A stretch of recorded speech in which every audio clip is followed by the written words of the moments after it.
Hello student, कैसे हो आप लोग। आज हम पढ़ेंगे हमारी पाठ्य पुस्तक ज्ञानोदय कक्षा 5 का 5वां अध्याय, जिसका नाम है अभिमान का फल।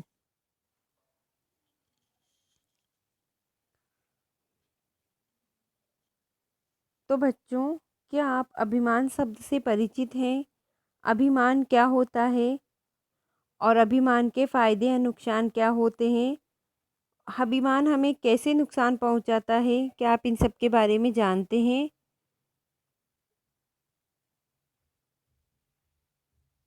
तो आज हम अभिमान का विभिन्न दृष्टिकोणों से आकलन करते हुए जीवन पर इसके प्रभाव को नज़दीक से जानने का प्रयत्न करेंगे। आज हम अहंकार पर आधारित अपनी पाठ्य पुस्तक में संकलित पाठ अभिमान का फल पढ़ेंगे।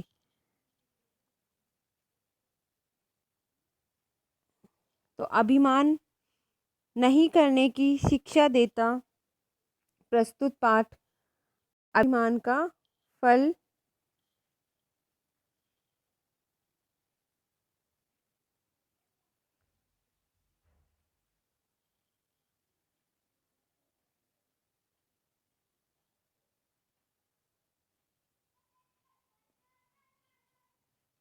अभिमान का फल पाठ 5 है। तो लेखक ने एक उच्च कोटि के कलाकार द्वारा इस अध्याय में अभिमान में सर्वस्व गंवा देने का वर्णन किया है। पाठ में एक दक्ष शिल्पकार ने एक ज्योतिष शास्त्र के आचार्य को उनके आदेशानुसार मूर्ति बनाकर दी, जिससे वे अति प्रसन्न हुए तथा उस शिल्पकार का भविष्य बताया। आचार्य के अनुसार शिल्पकार की आयु बहुत ही कम थी। पहले तो वह घबराया, परंतु दूसरे ही पल उसने मृत्यु से बचने का उपाय ढूंढ निकाला और उसने अपनी शिल्पकला का प्रयोग कर अपनी ही अनेक मूर्तियां बनाकर स्वयं उन मूर्तियों के बीच बैठ गया। निश्चित समय पर उसके प्राण लेने यमदूत आए, परंतु वे अपनी ही मूर्तियों के बीच बैठे उस शिल्पकार को नहीं पहचान सके और वापस देवलोक चले गए और वस्तु स्थिति से यमराज को अवगत कराया। यही सब हमें इस अध्याय में पढ़ने को मिलेगा। तो शिल्पकार की एक भूल से वो मौत के गर्त में पहुंच गया। अतः हमें यह शिक्षा मिलती है कि हमें कभी भी अभिमान नहीं करना चाहिए।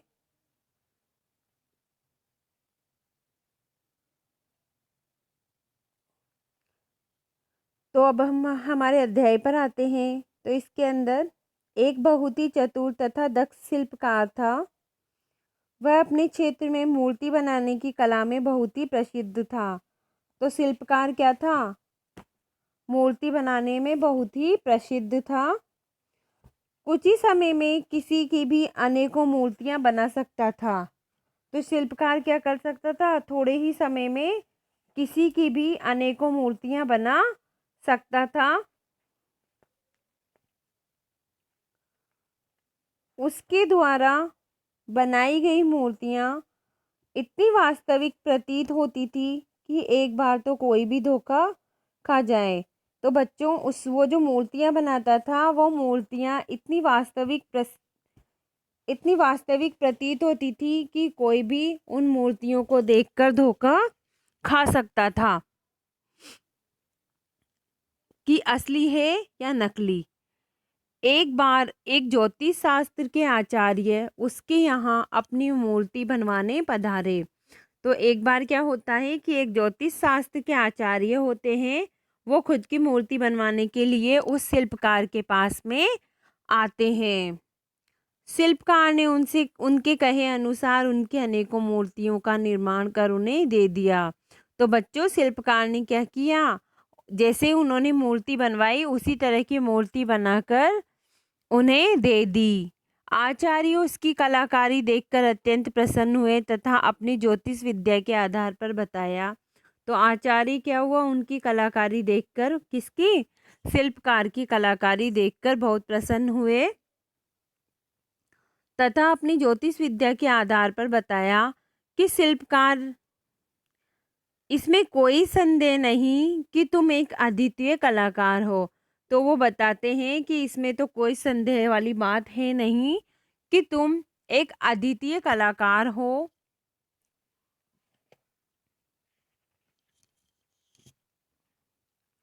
वर्तमान में तुम्हारे जैसा कलाकार कहीं भी नहीं है।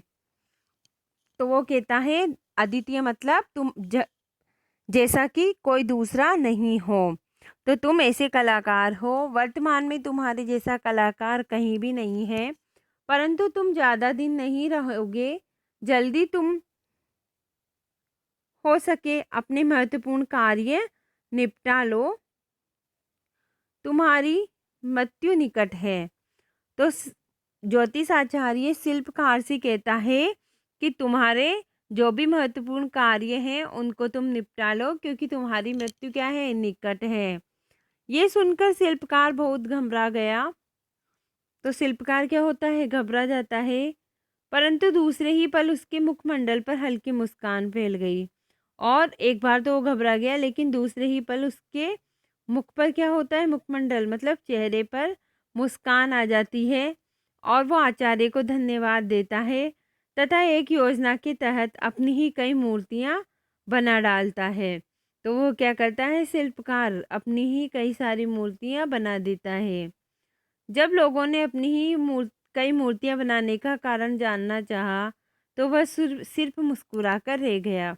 तो वो क्या करता था, लोगों ने जानना चाहा भी तुम अपनी इतनी सारी मूर्तियाँ क्यों बना रहे हो, तो वो क्या करता था, सिर्फ मुस्कुरा करके रह जाता था। मतलब किसी को उसने बताया नहीं कि वो इतनी सारी मूर्तियाँ क्यों बना रहा है, बोलता कुछ भी नहीं। समय बीतता गया, वह नित्य उन्हीं मूर्तियों के बीच रहने लगा। और उसके बाद कुछ समय निकल गया और फिर वो क्या करता था, उन्हीं मूर्तियों के बीच में रहने लग गया। आचार्य की बात सत्य हुई, तो जो ज्योतिष आचार्य थी उनकी बात क्या होती है, सत्य होती है। और उसकी मृत्यु का समय आ गया था। उसके प्राण लेने जब यमदूत आया तो वह चकित रह गया। तो वो क्या करता था, मूर्तियों के बीच में रहने लग गया। तो जब यमराज आता है तो यमराज भी क्या करता है, चकित रह जाता है। वह यह नहीं जान पाया कि जिस व्यक्ति को वह लेने आया है वह इनमें से कौन है। उसने अनेक उपाय किए, परंतु वह,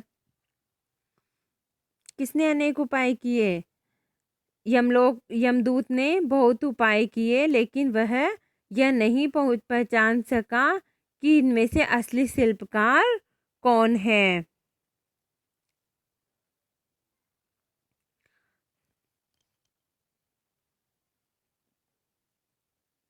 तो उस यमदूत ने अनेक उपाय किए, परंतु वह असफल रहा। बहुत परेशान होकर वह यमलोक वापस लौट गया। और फिर यमदूत क्या करता है, परेशान होकर यमलोक पहुंच जाता है। यमराज को सारी स्थिति से अवगत कराते हुए उनसे पूछा, असली व्यक्ति को पहचानने के लिए मैं क्या करूं। तो वो कहता है यमदूत यमराज से कि भाई असली व्यक्ति को पहचानने के लिए मैं क्या करूं। तो यमराज ने उसके कान में कुछ कहा और उसे पुनः पृथ्वी पर भेज दिया। तो यमराज ने कुछ कहा मतलब कोई युक्ति बता दी और उसे वापस पृथ्वी पर भेज दिया। पुनः दूत वहीं पहुंचा जहां स्वयं जैसी अनेक मूर्तियों के बीच वह व्यक्ति बैठा था। तो दोबारा कहाँ पहुंचा, वो मूर्तियों के बीच जहां पर वह व्यक्ति बैठा था। वहां पहुंचकर उसने मूर्तियों की बड़ाई के पुल बांधते हुए कहा। तो वो कहता है कि भाई उस मूर्तिकार की बड़ाई करता है और कहता है, प्रियवर तुम सचमुच बहुत ही चतुर तथा कुशल कलाकार हो। तो उसकी प्रशंसा करता है कि तुम सचमुच में बहुत ही कुशल और चतुर कलाकार हो। नाना रूप बनाने की विद्या तुम्हें बखूबी आती है। तो तरह तरह के जो रूप हैं वो बनाने की विद्या भी तुम्हें आती है। तुम इसमें सिद्धहस्त हो। कोई भी व्यक्ति, यहाँ तक कि मैं इस कला में तुम्हारा मुकाबला नहीं कर सकता। तो कोई भी व्यक्ति हो वह तुम्हारा इस कला में मुकाबला नहीं कर सकता। बस जरा सी त्रुटि रह गई। तो वो यमदूत क्या कह देता है लास्ट में, भाई जरा सी त्रुटि रह गई। यह सुनकर उन मूर्तियों के बीच छिपा वास्तविक व्यक्ति अपनी आलोचना सह नहीं सका और झट से उछल पड़ा और बोला, क्या त्रुटि रह गई है? किस बात में मैंने गलती की है? यमदूत बोला, इसी बात में। तो जब वो उसकी बुराई करता है यमदूत,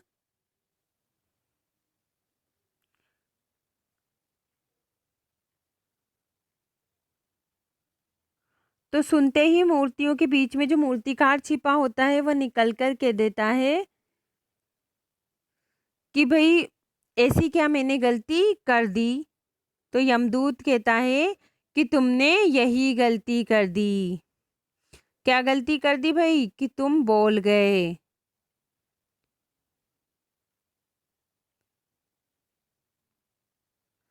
अब तो वह व्यक्ति सब कुछ समझ गया, लेकिन अब उस व्यक्ति के समझ में आ गया कि उसने क्या गलती कर दी, क्योंकि शेष मूर्तियां तो मुक्त थी, तो सारी मूर्तियां चुपचाप बैठी थी। उसका ये प्रश्न पूछना कि मैंने कहाँ गलती की जानकर वास्तविक गलती थी, तो उसका ये जानना बहुत बड़ी गलती थी।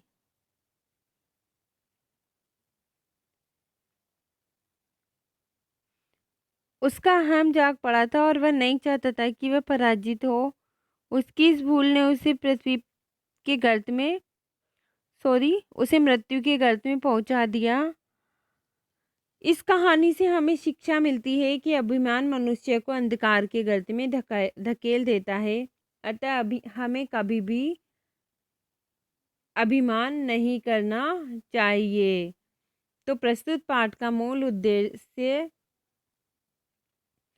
कभी भी किसी की चीज का अभिमान नहीं करने के लिए प्रेरित करता है।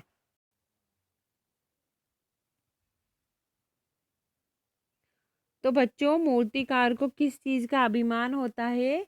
उसकी मूर्तियों का अभिमान होता है कि वो जैसी चाहे मूर्ति बना सकता है और मृत्यु को भी टाल सकता है, लेकिन वो अपनी मृत्यु को वो नहीं टाल पाता।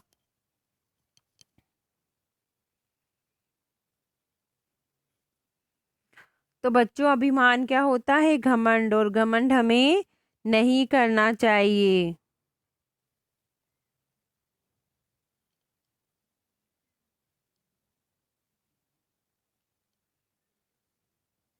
और हमें अपने गुणों का सदैव उचित प्रयोग करना चाहिए, कभी अभिमान नहीं करना चाहिए। अहंकार जैसे निकृष्ट भाव से हमें दूर रहने की प्रेरणा लेनी चाहिए। जय पराजय को जीवन का एक अभिन्न अंग मानना चाहिए।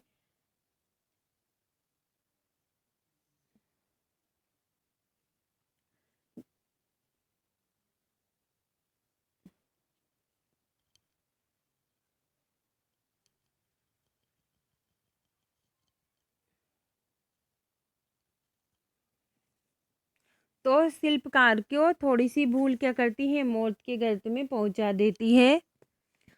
इसके बाद में हम शब्दार्थ करेंगे। चतुर शब्द का अर्थ होता है बुद्धिमान या चालाक। क्षेत्र शब्द का अर्थ होता है इलाका। बखूबी शब्द का अर्थ होता है बहुत अच्छी तरह से। मुख होता है मौन। सिद्धहस्त होता है प्रवीण या कुशल। शिल्पकार होता है हस्त कलाकार या कारीगर। दूत होता है प्रतिनिधि। क्षेत्र होता है इलाका। त्रुटि होती है गलती। और अहम होता है अहंकार, जो कि हमें कभी भी नहीं करना चाहिए। अहंकार ही क्या करता है? हमें मृत्यु तक ले जाता है। तो बच्चों, आज का अध्याय यहीं समाप्त होता है। Bye all of you.